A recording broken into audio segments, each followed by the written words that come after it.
Would you look at that? I didn't procrastinate. So, welcome to a bit of a weird volume. So, how I've gone about these reviews is, I do the regular order, like volume 1, go to volume 2. But there were 2 extra volumes during the run of the original series of Indebts. There were 2 volumes published that serve as kind of extra volumes. They weren't written after the series concluded, but they were written during. So, SS1, I also don't know why they're called SS. That just seems to be a catch-all term. Most likely it just means side story, which is weird considering, there's stuff in this volume that, contain stuff that is important to the plot of the series. But if you do read, the afterword of this volume does say that, I think it was Miki, Kamachi's editor, that's write a story that you wouldn't usually write. And yeah, so science and magic really aren't the focus here, it's just kind of a lot of character stuff. So this is the first one, and the only one of the 2 that got adapted within the anime. So if you are watching the anime, season 2 specifically, episodes 23 and 24 are this volume. They cut out a chapter, which is disappointing because there's some really solid stuff there for characters. But yeah, so SS1. This also covers the Scale Out Uprising arc, which is covered within the anime and the manga. And yeah, unless you watch Railgun or read Railgun, yeah, Scale Out really hasn't been focused on that much. So, a reminder before I begin this. Scale Out is an organization of level zeros that fight against espers and kind of the discrimination level zeros face, because they're powerless in a city of superpowered people, essentially. So yeah, so the 4 chapters are kind of divided very evenly, so you can talk, so that gives me a good way. So chapter 1 is the simplest of them, and it's actually one that I really like, because it's basically just Toma, various interactions with Toma and his class, because we get to see characters we haven't seen since Daihase, because we get stuff with Fukiyose and Himigami. Get a moment where Toma gets the shit punched out of him by Himigami, and there's some funny stuff there. It really isn't relevant to the story, but it's just kind of a nice, kind of low-key, kind of relaxing chapter. The end part of it is kind of plot relevant, because it's Tsushima Kato and Toma talking about, the things that are going to happen. And it's played up for comedy at the end, but it is kind of... a lot of this volume has the underlying, theme of war. The events of the last volume are not to be ignored. What happened on September 30th are going to be important, as now the conflict between Academy City and the Roman Catholic Church is very much brewing, and there's an entire chapter that's focusing on that. But yeah, it's kind of just Tsuchimi Kato is kind of asks Toma, what are you going to do? And Toma doesn't really come to an answer, but it's Toma, so you know what he's going to do.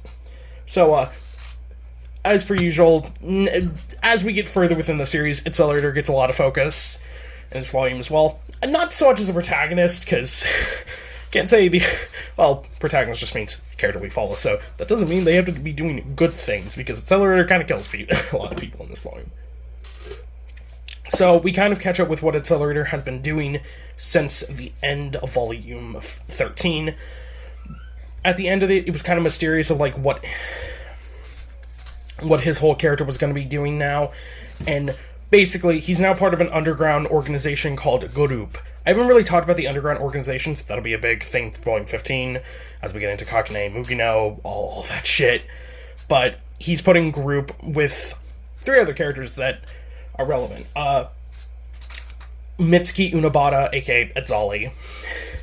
There is an actual character named Unabata, but Edzali just takes on his appearance. But yeah, he's there. We actually don't know his name is Edzali yet. I think I talked about this in my volume 5 video. Yeah, we don't know his name is Edzali yet, but just for, ease of... just so I don't confuse characters, I probably will just call him Edzali from now on when I do talk about him, because he is going to be more relevant as the volumes go on. So yeah. You also have Tsuchimi Kato, which does make sense, as he's always kind of been important.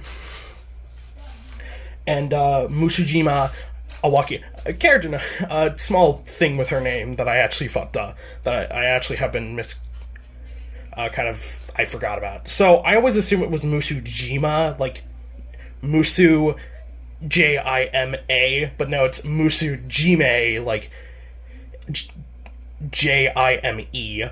And I was like, are they spelling her name wrong? And I checked, and I'm like, no, her name is Musujime. I'm probably gonna just call her Musujima, because that's what I've been calling her for several months at this point, but yeah. That's her name. So, group, for lack of a better wording, is basically the attack dogs of Academy, of the board of directors now, because they're sent to deal with skill out, and that's the big conflict of this volume, is dealing with skill out. They're basically, like, with Academy City kind of being tense up and their security not being the best because they're focused on other fronts, it's really up to them, so skill out doesn't cause a lot of problems. So, I'll talk about Musujima as part of this. So Musujima, we find out actually kind of what happened to her after Accelerator beat the fuck out of her, because, no, he did not kill her. Basically, she got traumatized by that, and Kuroko, which, yeah, the fact that Kuroko is technically partially responsible for part of her trauma, which is funny. Because she does actually mention Kuroko by her name, which is funny, because... also, small things before I continue. I forgot to mention two things in the last volume review. First off, Misaka does do stuff in volume 13, it's just so minor that I didn't talk about it. I completely forgot to put it in my notes. And second, I actually kind of misdescribed Divine Punishment, or at least its range. It affected people all over the world. It's fucking absurd. But that kind of goes into line magic abilities going forward, is that... yeah, they're just gonna get more fucking ridiculous as time goes on, so yeah. So Musujima, we find out that she got kind of traumatized, and we do know that for some because Esper abilities are with your mental faculties, like, that's how they control them, if you do face significant trauma, they can get weaker. Musujima being kind of the poster child of this, as... she was I think it was a year or 2 years before the events of Tuaru, the main story. She was a candidate for being a level 5, but because of trauma she faced, which we don't know the full truth of yet, I believe that gets focused on a bit later on. Within volume 16, I believe it's 16 that gets that focused on. It's the Dragon Arc that does. And due to her trauma with Accelerator and Kuroko, she couldn't use her ability, but they're described in a really weird way. There's a lot of science mumbo-jumbo in this volume that I don't really know about. Again, I love Tuaru, it's a great series, but the science talk boggles my mind at times. She basically has the best, I guess, basically, auto massagers that kind of de-stress her, so she can still use her ability. She still has to use a flashlight so she can aim correctly. So, her and Accelerator are sent to deal with the leader of Skill Out, Maba Ritoku. I might fuck that up. There's actually an interesting character note, because I was looking at some history and stuff. Haimura has actually commented that his design is like someone from Fist of the North Star, and yeah, I can see it. But yeah, he's level 0. He fights against Musujima. There's a lot of stuff with this fight. I believe it was kind of cut out in the anime. Some of this fight was a lot simplified, but he uses a lot of tricks and stuff because he's a level 0. And you know, quote-unquote kills Musujima, but, you know, teleportation fates him out. This also does bring up the fact that Musujima still kind of is traumatized to, like, teleport herself, because that's the main difference between her and Kuroko. Kuroko doesn't have any qualms with teleporting herself. She doesn't have any trauma with that because she's never messed it up. But the weakness of that is she has to touch anything she teleports. I talked about this a lot within volume... Oh, no, it's 7. No, it's 8. Volume 8. I was mixing up. I thought it was 8 and 9 that was saying. No, it's 8. It's 8 that the whole Musujima arc happens. These volumes are also similarly length. So yeah. Accelerator actually does describe her ability in a weird way, where he basically describes her ability as a teleportation ability that kind of ignores 3D, like, you know, 3-dimensional spaces, which is quite interesting. But, you know, she can just look at something and teleport it. I believe that's how her ability works. Does she need to touch it? I kind of forget. Again, I do not come to these reviews for accurate info. I'm stupid. So yeah. Then Accelerator fights against him. It is actually a pretty good fight for Accelerator, because he kind of does, like, mess with his... Because Ritoku kind of exposes the weakness of the sensor. Not the sensor. I don't know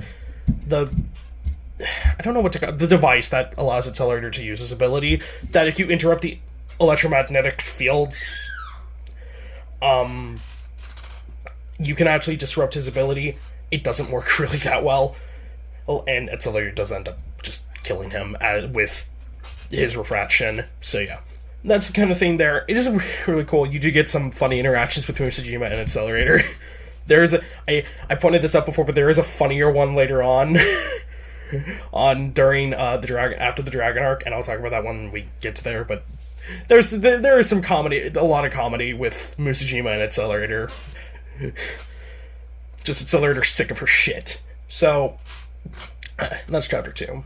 It's really cool to kind of... It is good to see, Musajima again, because it's been damn fucking 5 volumes since she's been relevant in the story. So yeah, it's nice to see, like, her doing stuff again. But it does make sense why we didn't really find out what she was doing. So, the 3rd chapter is something that was completely cut out of the anime, I believe. So yeah, chapter 3 was completely cut out of the anime, and it's catching up with Kanzaki and Necessarius, and and a lot of the characters. We don't see Style or Laura, but we do get to catch up with, like, Agnes' squad, and all of them. Ursula, there's actually a really good moment with Ursula here, and we get to see some more stuff with Sherry, and Sasha shows up again, so that's fun. So we kind of just get to see kind of the morning routine of the girls of Necessarius. There's a funny moment where, I think it's Ursula confronts Kanzaki, like, hey, Kanzaki, you got something from Tsuchi Mikado, and it's like the fallen angel maid thing that he threatened, that he said that she should wait for Toma, and she... it's just funny. The Tsuchi Mikado's torturing of Kanzaki is just funny, because it's like, Kanzaki, you are like a 20-year-old woman being bullied by a 15-year-old. Come on, girl. You're better than this. So yeah, we get to see I think it's Lucia, the younger of the three, like the short girl. She tries an umeboshi, and that's funny. Just it's the different foods and stuff because you have a lot of people that kind of are various walks of life. Ursula and Agnes and all of them are from Italy. Sherry, I think Ursula's Ursula's from Italy as well. Sherry's from Britain, of course, and Kanzaki's from Japan. So yeah, it's just interesting. You have all these people from, like, several different countries. So Sasha shows up. Sasha, I think it's Kreutz. I apologize again. Also, I realized I was remembering what's in Volume 14, and they go to France and that, so I'm like, I'm gonna have to pronounce French things. Kill me. But yeah, sorry if I mispronounced her name. But Sasha, she shows up, and there is some funny things. She talks her superior. I forget her name because she's not even relevant. And Sasha wants to kill her. There's some funny stuff with Sasha in this, but so she basically she came here to basically confirm to all of them, like, what are you going to do about the whole conflict brewing with the Roman Catholic Church in Academy City? And we get 2 pretty good character moments here with Kanzaki and Ursula. Kanzaki kind of thinks about Toma, and she's like, my heart says I should side with Academy City because that's where Toma and Indets are. That's where they've been living. And it is kind of like Kanzaki does kind of flashback to she has a kind of a similar moment to Accelerator in the Rogan manga, where Accelerator, as he's about to get punched by Toma the final time in the level 6 arc, he flashes back through his life, and he's like, what am I doing here? And I think he also has later, like, what face was I making during that? And Kanzaki she thinks about Toma fighting, and, like, what would he do? And she just has that question of, like, what was my face when I was fighting him? So yeah, Kanzaki doesn't give Sasha a good answer. Ursula does, however. Ursula's basically like, we'll do what needs to be done. It's basically just like, it is what the situation is. Whatever happens. That's us to decide at the time. But of course, as we all know, the future events of this, their involvement within the war would get kind of screwy. The war itself would get kind of fucky, but I'm not going to talk about that yet. But yeah, I like the moment for Ursula, kind of Ursula standing up for herself.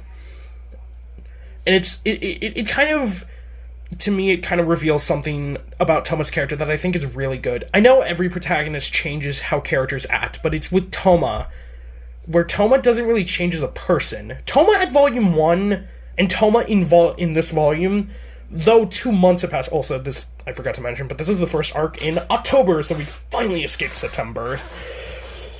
And October is going to be quite a fucking month in this series. But it's kind of like Toma doesn't change that much as a person, but through his actions, he changes the people around him. And I think that's something like Kanzaki, Style, Indets, Ursula, Sherry, and Oriana to an extent, Accelerator especially, have all changed how they, have all changed in a way due to Toma. So yeah, Sasha kind of leaves, and that's kind of it. There's also some comedy with the washing machine, and I'm like, you people live in, 2010, and you still don't understand how isolated was the Amakusa Church. There's also a funny thing where there is a character later on introduced called Night Leader. Yes, that is his actual name. And I think he wanted to ask Kanzaki out for a date, and that's funny, because Tatamiya refused. Which is funny.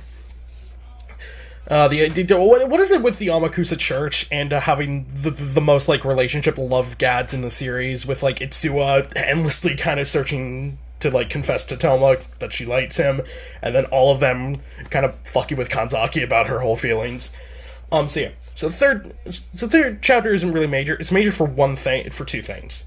So it's just basically people want Misuzu, Misaka's mom, dead. I don't think we actually are given a reason, but it's basically just, because she's connected to Misaka. And, Misaka has definitely fucked with some events. So she tries to get she is drunk off her ass. Because, of course she is.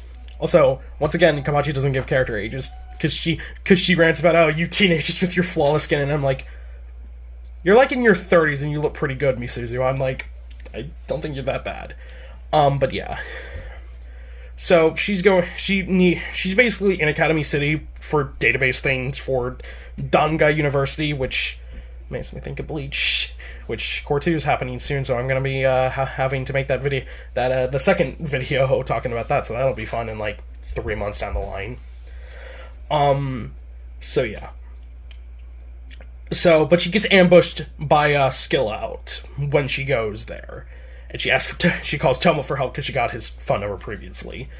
So Toma does help her. This is also briefly where we get a fun, Accelerator and Toma technically see each other for the first time since the Sisters arc. There isn't really much with there, it's just Accelerator does point his gun at Toma and tries to shoot him, thinking he's one of the Skill Out guys. But kind of the purpose of this chapter, and I think this volume, is to kind of introduce Hamazura Shiage.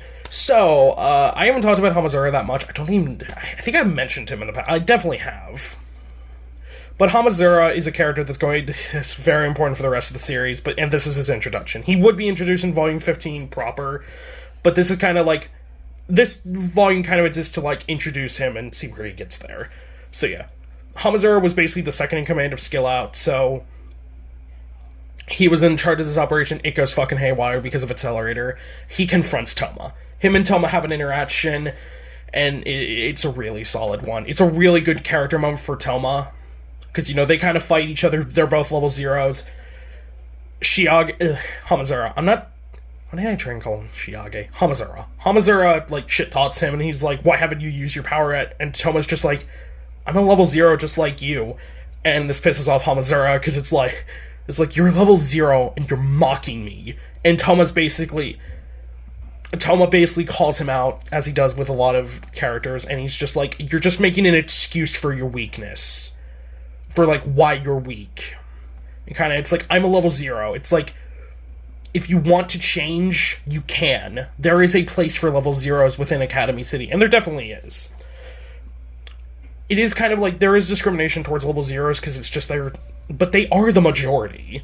A majority of citizens within Academy City are level 0s, and a majority of the students are level 0s as well. maybe not a majority of the students, but like a good part of the student body are level zeros. Sure, not at the prestigious, because at Tokyo Wadai, it's like you can't get into Tokyo Wadai unless your ability is like level 3 or higher. But that's not like there's so like Toma, Tsuchimikado, Fukiose, and Aogami are all level zeros. I believe they are. So yeah, Toma has that. He says all of that to Hamazura before punching him out, and we'll see where that changes Hamazura's character. But yeah, I think that's it for all of SS1. If this was a rambling, it's because I had to jump all over the place. There were a lot of things with this volume that I had to address, and yeah. So, yeah, I think that's all I have to say. This was a quick video. I don't know. I'll try to have Volume 14's video out by Friday. I'll probably be reading it tomorrow and then do the video Friday. So that'll be fun. That'll be the start of Season 3. Oh, boy, I know I don't have that many subscribers, but I imagine even if I do get some comments, and I'll be discussing kind of the shit adaptation that Season 3 got, which, again, I like Season 3, but that's probably because I haven't seen the source material yet, so we'll see if I'm one of the people who are gonna grow to hate Season 3 as well. But yeah, we'll be starting that with the Document of Sea Arc, with all that. French words, oh god, kill me.